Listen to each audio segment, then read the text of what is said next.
तो आज का सबसे पहला चैप्टर जो आज हम लोग देखने वाले हैं वो है the first major challenges the revolt of 1857। ठीक है, तो यहाँ पे मैंने कुछ हाईलाइट किए हुए हैं जो कि बहुत इम्पोर्टेंट है, आपके दिमाग में रहना चाहिए। तो देखिए, पढ़ते कैसे हैं और किसी भी चीज़ को किस तरीके से दिमाग में रखते हैं। ठीक है, तो यहाँ पे आप दो चीज़ों को आप ध्यान में लेके चलिए। जब भी आप कोई भी चैप्टर पढ़िए तो वहाँ पे एक प्रीलिम्स, जो कि ऑप्शनल मैं कह रहा हूँ, जो कि टिक मार्क होता है एमसीक्यू टाइप, उस पे आप थोड़ा सा फोकस कीजिए कि कहाँ से क्वेश्चन आ सकते हैं। दूसरा, आप मेंस पे थोड़ा सा फोकस कीजिए जो सब्जेक्टिव होते हैं। यहाँ पे आपके लॉन्ग आंसर लिखने पड़ते हैं, 150 वर्ड 250 वर्ड्स के आंसर लिखने पड़ते हैं। तो वो दोनों चीज को हम देखते हुए चलेंगे। ठीक है, चैप्टर वाइज। तो जो आज का सबसे पहले चैप्टर आपने देख लिया, नाम देख लिया, तो यहाँ पे आप देख रहे होंगे जमुना, राजघाट, ये सब हाईलाइटेड है। सॉरी। तो ये जो रिवॉल्ट होता है वो मेरठ से चालू होता है, और ये मेरठ से ये लोग निकलते हैं और दिल्ली की तरफ बढ़ते हैं। जब ये दिल्ली की तरफ बढ़ रहे हैं तो रास्ते में इनको जितने भी यूरोपियन ऑफिसर मिल रहे हैं, ठीक है, जैसे कि यहाँ पे हम लोग देखे हैं जब मेरठ ये निकल रहे थे, लेकिन उससे एक दिन पहले यहाँ पे कुछ हुआ है, कोई यूरोपियन ऑफिसर को मारा गया है एक दिन पहले। ठीक है, तब ये लोग मार के आगे निकल रहे हैं, जमुना नदी पार करते हुए ये टोल हाउस पहुंचते हैं, तो यहाँ पे वो आग लगा देते हैं। जो भी टोल हाउस यहाँ पे जहाँ पे टैक्स कलेक्ट होता है रोड पे, जब भी गुड्स कोई भी मूवमेंट होता है, तो वहां पे ये लोग अब आग लगा दे रहे हैं। बहुत मतलब कि हुड़दंग किए हैं, कि पूरा प्लंडर, तोड़ फोड़ ये करते हुए वो लाल किला पहुंच गए हैं। आपको जब ये लाल किला पहुंचते हैं तो अब यहाँ पे आपको ध्यान देना है कि लाल किला वो किस गेट से घुसते हैं। तो आप यहाँ बिल्कुल थोड़ा सा फोकस दीजिएगा कि कौन सा गेट से लाल किला घुस रहे हैं। ठीक है, क्योंकि लाल किला घुसने के लिए दो दरवाजे हैं, और सबसे जो मुख्य दरवाजा है वो है लाहौरी गेट। लाहौरी गेट के बाद आपका राजघाट गेट है। तो ये लोग राजघाट गेट, जो कि पिछला दरवाजा है, यहाँ से ये लोग घुसते हैं, और ये लोग काफी खुश है। ठीक है, अब यहाँ से ये लोग आते हैं बहादुर शाह जफर के पास। ठीक है, और ये लोग कहते हैं कि आप ही हमारे बादशाह हैं, कि हम आपको अपना बादशाह मानते हैं, और इनको एक टाइटल दे दिया जाता है शहंशाह हिंदुस्तान। यहाँ पे मैंने आपको मेंशन कर दिया है। जब ये लोग इनको आते हैं बहादुर शाह जफर के पास, तो बहादुर शाह जफर कुछ श्योर नहीं रहते हैं कि इन लोगों का क्या इंटेंशन है, कहाँ तक ये खरे उतरेंगे, इनका क्या रोल रहेगा। तो ये थोड़ा सा हेजिटेशन है, और ये इनको प्रोस्यूट कर लिया जाता है, उसकी मना लिया जाता है कि आप उसके बहला फुसला के बूढ़े हो चुके थे। तो यही चीज था। अच्छा, एक और चीज यहाँ पे आपको ध्यान में रखना है, एक पॉलिटिकल एजेंट था जिसका नाम साइमन फ्रेजर था। ठीक है, इसकी हत्या कर दी जाती है। ठीक है, ये इंग्लिशमैन था, इसकी हत्या कर दी जाती है। ये अनसक्सेसफुल रिवॉल्ट रहा, लेकिन इसका हीरोइक इफेक्ट रहा। तो ये चीज मैंने आपको हाईलाइट कर दिया है। सॉरी, यहाँ पे मैंने आपको पंजाब और बंगाल को हाईलाइट इसलिए किया है क्योंकि ये मार्जिनली अफेक्टेड हुआ था। तो किस चीज में मार्जिनली अफेक्टेड हुआ था? तो सिपाही म्यूटनी। यहाँ पे सैनिकों का विद्रोह कुछ हद तक हुआ था, कुछ कुछ रेजिमेंट में, सब ऐसा नहीं कि सब के सब विद्रोह कर दिए थे जैसा मंगल पांडे के ये में हुआ था। तो आप देखेंगे तो ये जो रिवॉल्ट हुआ है 1857 का, इसका प्रिकर्सर बहुत पहले से आ रहा था। तो यहाँ पे आपको कहाँ कहाँ रिवॉल्ट देखने को मिला है, सॉरी रिवॉल्ट मैं कह रहा हूँ, कहाँ कहाँ आपको रिबेल मतलब विद्रोह करने को देखने को मिल रहा है। तो नॉर्थ इंडिया में सब कोई किए हैं, सेंट्रल और वेस्टर्न इंडिया में किए हैं, साउथ इंडिया में आपको नहीं देखने को मिलेगा। तो आगे मैं बताऊंगा एक ऐसा आर्मी था, वो पूरी तरह से टोटली लॉयल था ब्रिटिश के प्रति, वो मद्रास आर्मी था। अगर मैं गलत नहीं हूँ तो मैं आगे उसको हाईलाइट किया हूँ, आप देखिएगा। अच्छा, यहाँ पे 19 नेटिव इन्फेंट्री को मैंने हाईलाइट किया है। तो इसका कारण है, तो ये 34th battalion, sorry 34th native infantry, जिससे मंगल पांडे आते थे, उनसे पहले ये लोग ने उसका जो नया कटलेज आया था जिसपे पिग और काऊ का फैट लगा हुआ था, उसको अपने मुंह से छील के या उसको निकाल के उसको ये जो बंदूक का जो नली होता है, बैरल, उसमें डाल के रॉड से उसको ये शेक करके उसको डालना पड़ता था और तब जाके आप फायर कर सकते थे। तो उसका ये लोग विद्रोह की थे, ठीक है। लेकिन 19 नेटिव इन्फेंट्री और 34th इन्फेंट्री इन्फेंट्री में कुछ डिफरेंसेस है। इन लोगों ने इसकी मनाही की, ठीक है, लेकिन इन लोगों ने कोई वायलेंस नहीं किया, ठीक है। लेकिन मंगल पांडे ने क्या कर दिया, ये खुद सर्जेंट थे तो इनसे एक रैंक सीनियर थे, सर्जेंट मेजर, ठीक है। तो ये तो मना तो किए ही किए, लेकिन ये इतने आक्रोश में थे कि उन्होंने इनके ऊपर गोली चला दी, शूट कर दिया। तो यहाँ पे तो सर्जेंट मेजर बताया, लेकिन उनका नाम नहीं दिया है, तो मैं आपको बता देता हूँ इसका नाम क्या है उस सर्जेंट मेजर का। उनका नाम था हेनरी बग। तो आप ये ध्यान रखिएगा, हेनरी बग उनका नाम था, और इनको मंगल पांडे ने शूट किया था। तो शूट करने के बाद इनकी जितने भी रेजिमेंट थे इसको बंद कर दिया गया, बहुतों को फांसी दे दिया गया, या बहुतों को आपको उम्र कैद की सजा दे दी, काला पानी हो गया ऐसा, ठीक है। तो जैसे ही ये लोग दिल्ली को कैप्चर करते हैं तो रिवॉल्ट अब और भी दिशा में फैलेगी। तो ये जैसा कि आप देख सकते हैं, ये दिल्ली के आसपास का एरिया है, ज्यादा दूर तक अभी नहीं फैला है।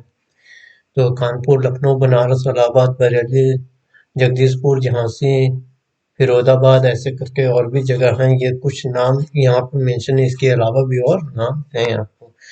तो आपको देखना है कि कौन कहाँ से अपना योगदान देने वाला है। तो नाना साहब ये पेशवा थे, ठीक है, मतलब ये पेशवा के अडॉप्टेड सन थे, उनके अपने पिताजी नहीं थे। तो उनको गोद लिया गया था नाना, लेकिन बाद में इनको वहां से निकाल दिया गया, बैनिश फ्रॉम पूना, तो पूना से उनको हटा दिया गया। और ये आ जाते हैं अब आपको कानपुर, और यहीं से अपना थोड़ा बहुत अपना चला रहे हैं राजपाट, जितना भी हो रहा है इनको। बेगम हजरत महल, यहाँ ये आपको कहाँ से थी, कोई आइडिया आपको,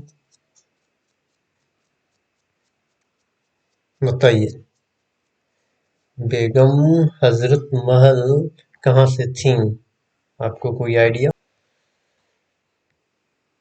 तो बेगम हजरत महल ये लखनऊ से थी, ठीक है। तो इनके बेटे थे, तो इनका बेटा का नाम क्या था आप देख लीजिए। ऐसे इनको नवाब ऐसे बना दिया गया था, और रेगुलर एडमिनिस्ट्रेशन यहाँ पे जो इम्पोर्टेंट ऑफिस थे वो इक्वली की बांटा गया था, हिंदू और मुस्लिम जो भी वहाँ पे नोबल थे, तो ये दोनों को बराबरी में देखते थे, ठीक है। तो इनके बेटे का नाम था बिरजिस क्वादिर, ठीक है। तो आप इनको थोड़ा सा ध्यान रखिएगा। बेगम हजरत महल लखनऊ से थे, खान बहादुर ये बरेली से थे, और ये फॉर्मर रूलर थे कहाँ से, रोहिला खंड से, रोहिलखंड से, ठीक है। हाँ, और तो इसमें नहीं है कुछ। अच्छा, ये पेंशनर भी थे यहाँ आरा, मैंने इसको हाईलाइट किया है, ये इसलिए मैंने किया है क्योंकि यहाँ पे जो बिहार, ये बिहार का एक जगह है, यहाँ से गंगा नदी होकर गुजरती है। तो ठाकुर कुंवर सिंह यहीं से इस रिबेल को ज्वाइन किए थे। उनका कोई मतलब कि वो एट सडन अचानक से उस ये विद्रोह में वो शामिल हुए, जैसे उनको पता चला कि कुछ सिपाही लोग विद्रोह किए, तो वो भी कुछ अपनी योगदान देने के लिए निकल पड़े यहाँ से। और इनको आज तक कोई, सॉरी, और इनको ब्रिटिशर सब कोई खोज ही नहीं पाए। इनका एक फेमस है कि ये इनके हाथ में गोली लग गया था, तो ये अपना हाथ को ही काट के गंगा को समर्पित कर दिए थे, ताकि जहर ना फैले इनके शरीर में। गवर्नर जनरल को मैंने हाईलाइट किया है क्योंकि ये पूछ सकता है कि जब रिवॉल्ट हो रहा था तो उस समय गवर्नर जनरल कौन थे और कौन सी पॉलिसी वो लेके आए थे, जो कि काफी डोमिनेंट है। तो लॉर्ड डलहौजी थे वहाँ उस समय के गवर्नर जनरल, और उन्होंने एक पॉलिसी लेके आई थी, डॉक्ट्रिन्स ऑफ लैप्स, ठीक है। तो इसमें क्या होता था, जिसका भी राजघराना नहीं, जिसका खुद का वंशज ना हो, बाकी पोस्टपुत्र नहीं, मतलब कि किसी को गोद ले लिए उसको वो लोग मान्यता नहीं देगा, ठीक है। आपका अगर अपना खून का है वंशज तो ठीक है वो चलेगा, अगर नहीं है तो ब्रिटिश सरकार अपने अधीन ले लेगा, ईस्ट इंडिया कंपनी कहना सही होगा, वो उसको अपने अधीन ले लेगा।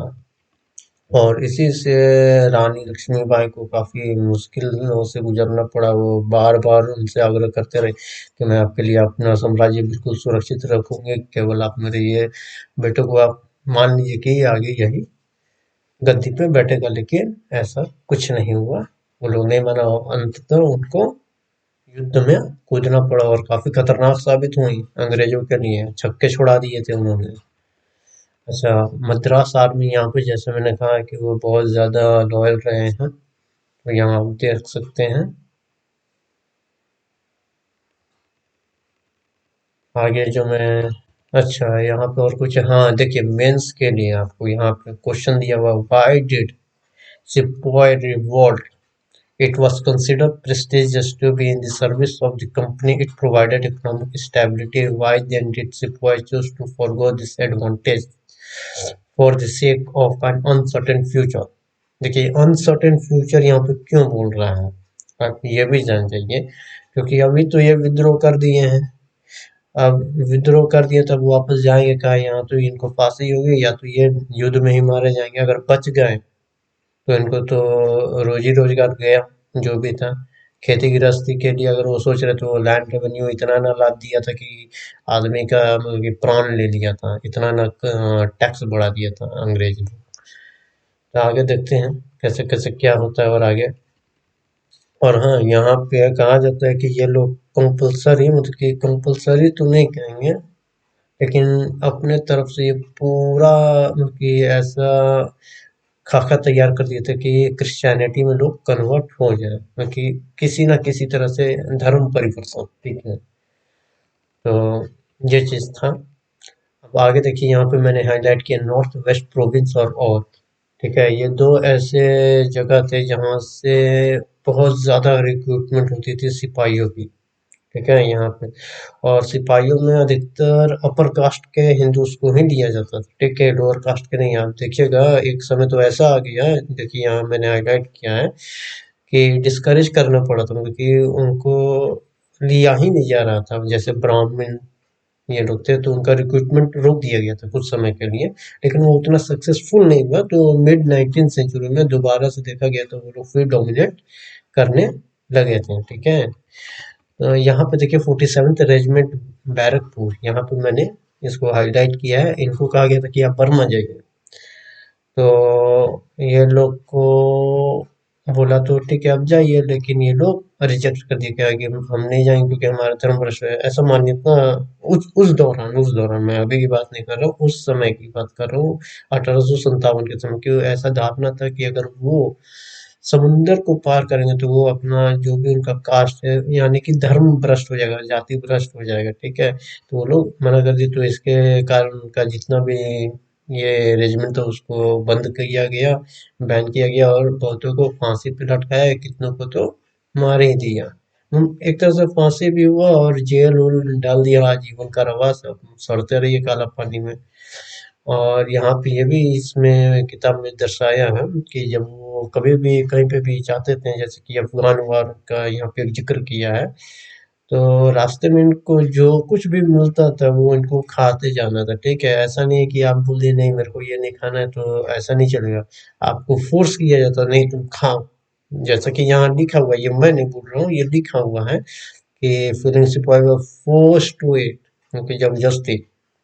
अच्छा, एक आदमी का तो यहाँ नाम भी मेंशन किया गया है, आप इसको चाहें तो आप लिख सकते हैं, सीताराम। इनके साथ क्या हुआ था कि ये चले तो गए थे अफगान के वार पे, लेकिन जैसे वो लौटते हैं तो उनके गांव में तो उनको कोई पूछता ही नहीं है, लेकिन साथ ही साथ जो उनके खुद के रेजिमेंट में लोग थे वो भी उनसे अब दूरी बनाना चालू कर दिए थे, उनकी इंफीरियोरिटी की तरह एकदम बराबरी में नहीं बैठाते थे, कि अपने से दूर रखते थे, एकदम आउटकास्टेड जैसा, ऐसे इनके साथ कर दिया गया था। अब आगे देखिए क्या है। तो यहाँ पे company was not enough to hold his position in society. अच्छा यहाँ पे हम बता रहे हैं ये कहना क्या चाह रहा है, ये कहना चाह रहा है कि आप कितना भी आप company British east India company में आप काम कर रहे हो, अच्छा पोजीशन पे हो, लेकिन वो पोजीशन सोसाइटी में उतना मायने नहीं रखता था जितना आपका धर्म और कास्ट था, एक जगह पे रिलीजन और कास्ट ये काफी ज्यादा स्ट्रांग था इन कंपैरिजन टू आपका आप क्या ऑक्यूपेशन कर रहे हैं। अब आगे आइए तो कुछ रेजिमेंट, सॉरी रेजिमेंट में बोल दिया, यहाँ पे कुछ कैंटोनमेंट में ऐसा हो गया था कि मिशनरी लोग पूरा खुलेआम एकदम खुल के दूसरे का धर्म को नीचा दिखा रहे हैं, ये तो ये है वो है, मतलब कि केवल अपना बड़ाई कर रहा है कि मतलब कि दूसरे को। तो ये तो एक तरह का एंगर हो गया ना, लोग अब गुस्से करने लगे, वहाँ के सिपाही लोग थे वो कहे, "अरे, हमारे देवी देवता को ये ऐसे बोल रहा है और खुद के देवी देवता को दूध का दूल्हा बोल रहा है।" तो ऐसा कंडीशन आ गया। तो ये सब का असर पड़ा रिवॉल्ट पे। तो बहुत यहाँ पे कार्टिलेज का जिक्र अब लाके किया है, ठीक है। अब दूसरा चीज पे आते हैं, इकोनॉमिक पे, ठीक है, पैसे कौड़ी के मामला पे। नौकरी तो हो रहा है भाई, ठीक है। तो एक जो आपको सवार था जो कि रथ उथ चलाता था उस समय, तो उसको 27 रुपए मिलते थे, ठीक है। तो 27 रुपए देखने में तो अच्छा लगा कि वाह उतना पैसा मिल रहा है, लेकिन 27 रुपए कहने के लिए उसको बचता 1-2 रुपया था, क्योंकि उसको अपना खाना पीना कपड़ा लत्ता सबको मतलब कि उसको पैसा देना है। सब कुछ देने के बाद कितना बच रहा है भाई, तो 1 से 2 रुपया बच रहा है, तो क्या फायदा है, तो कोई फायदा नहीं है। तो इसको भी आप आंसर में लिखिएगा मेंस में। और हर समय ऐसा देखा गया है कि उन लोग को तुच्छ समझा जाता था, अपने से एक रैंक नीचे। वो भले ही 30 साल 40 साल वहां पे काम कर देगा, लेकिन उसका कोई भी मोल नहीं है उसका सर्विस का। कब कहाँ कैसे फेंक देगा कोई ये नहीं। अच्छा, लॉर्ड डलहौजी को एक मिलिट्री ऑफिसर ने कह भी दिया था कि देखिए, आपका जो आर्मी है वो असल में एक फार्मर है यूनिफॉर्म में, ठीक है। वो तो सिपाही है लेकिन असल में है वो फार्मर। वो केवल कपड़ा सिपाही के पहन लिए यही सब। और जैसा आपका रवैया है, अगर आप उनके ये में अर्चन डालिएगा राइट में, तो वो दिक्कत करेगा, वो कभी भी आपके प्रति सिंपथाइज नहीं करेगा, और वो उन्हीं लोगों के पास जाएगा क्योंकि वो उसके समाज का पार्ट है, वो उसका हिस्सा है, तो वो आपका नहीं सुनेगा, आप कितना भी ऑर्डर दीजिएगा। तो यही सब चीज यहाँ पे मेंशन किया गया। अब एग्रीकल्चर के यहाँ पे दिया है, और यहाँ पे एग्रीकल्चर से सारे लोग थे, ठीक है, क्योंकि भारत आज भी कृषि प्रधान देश है। तो अभी समय लगेगा, यहाँ की इकोनॉमी पूरा उसी पे डिपेंडेंट है। तब जैसे जैसे यहाँ पे लैंड रेवेन्यू बढ़ता था, तो इनका तो बच्चे घर से थे वहाँ के सिपाही में। तो ये लोग तुरंत पिटीशन डाल देते थे कि सर आप ऐसा मत कीजिए, मतलब कि कुछ रियायत बरतिए, ये सब तुरंत न, एक पोलाइट वे, मॉडरेशन में विद्रोह नहीं कर रहे थे। लेकिन अंततः जब इनकी बात सुनी नहीं जा रही और बहुत कुछ में पानी सर से ऊपर चला गया है, तो अब कोई चारा नहीं बचा भाई, अब विद्रोह करने का है। तो अब ये लोग विद्रोह करेंगे। करेंगे क्या, कर तो दिए ही थे, चालू तो होंगे ना।